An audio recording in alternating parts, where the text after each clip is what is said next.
घृष्णेश्वर ज्योतिर्लिंगाची स्थापना घुष्मा नावाच्या परमशिवभक्त स्त्रीच्या अपार भक्तीमुळे झाली।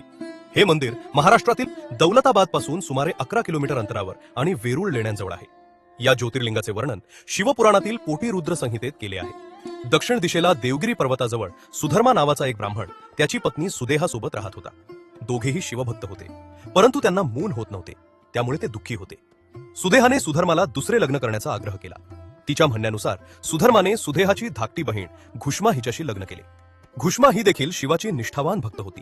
ती रोज नित्य नियमाने मातीचे 101 पार्थिव शिवलिंग बनवत असे व त्यांची मनोभावे पूजा करून जवळच असलेल्या तलावात त्यांचे विसर्जन करत असे।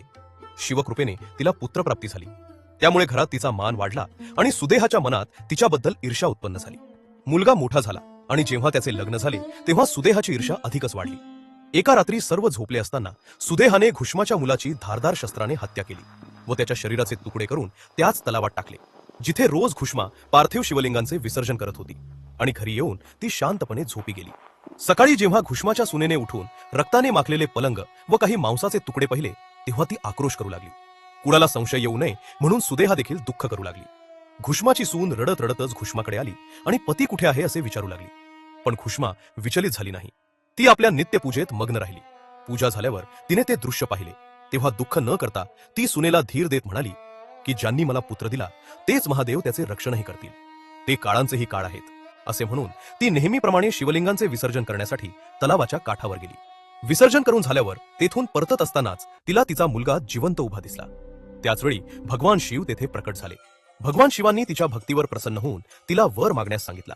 तसेच सुदेहाचा अपराध सांगून तिला दंड देण्याच्या हेतूने त्यांनी त्रिशूळ उचलले। त्या क्षणी घुष्माने नम्रतेने सांगितले की ती माझी मोठी बहीण आहे, मी तिला क्षमा केली आहे, कृपया तिचे रक्षण करा। घुष्माच्या निस्वार्थ भक्तीने प्रसन्न झालेल्या महादेवांनी तिला पुन्हा वर मागायला सांगितले। तेव्हा घुष्मा म्हणाली की या जगाच्या कल्याणासाठी आपण याच ठिकाणी सदैव ज्योतिर्लिंग रूपात विराजमान व्हावे।